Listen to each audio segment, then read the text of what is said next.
Right then and there, I knew what I wanted for my life. I knew what I wanted for my family.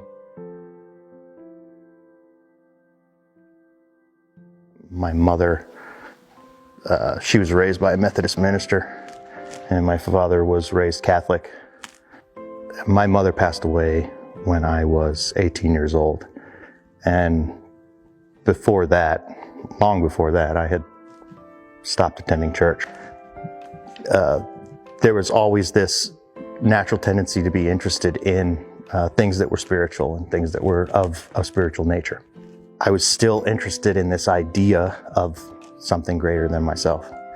And so as I started to get a little older, I guess I just started to pay attention a little bit more to what was going on around me. And I was attracted immediately to people who had spirituality in their lives, because I recognized the discipline that it took to have that.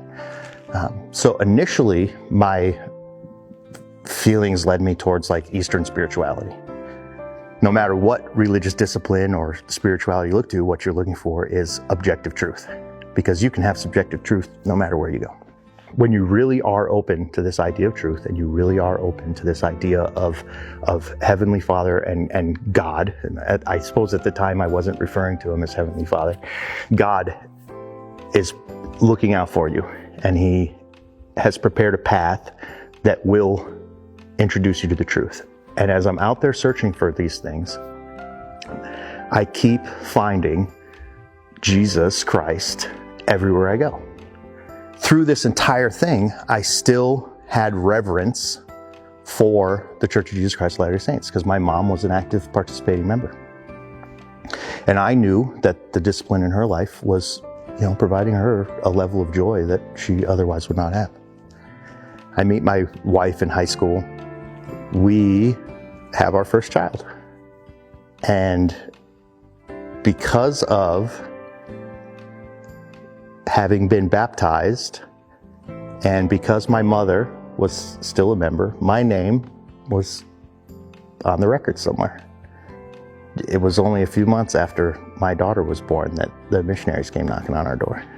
So it was kind of fun to have two guys show up that were my age who actually wanted to talk about religion. That was kind of a rarity at 18, 19 years old. And I don't know if it's because of the spirit that they brought in our home. I recognized that going to primary and going to those things gave me an understanding of who my Heavenly Father was. I didn't really know how to give that to my daughter because I had been on my own.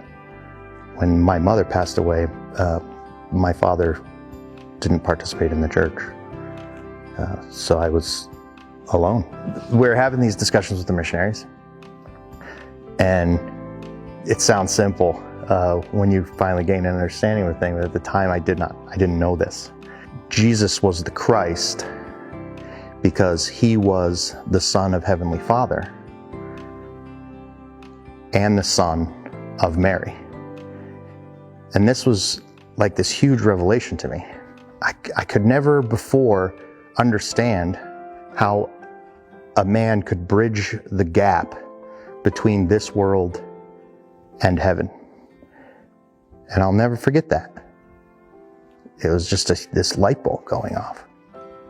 Jesus is the Christ, that He is the literal Son of Heavenly Father, and that as His Son, He was endowed with the power to overcome death, the death which He experienced because He's the Son of Man. He's the Son of Mary. So He came, was born just like us, came and had experiences just like us, and then made a choice to do what He did. And then it was just like things started falling into place. All these random thoughts that had been floating around, it's one of those key points of doctrine that it was like, like when you're building the puzzle, all of a sudden you get that one piece, all of a sudden you get this great picture of, this better understanding of the whole picture. So I started to go to church occasionally, and oftentimes it was alone.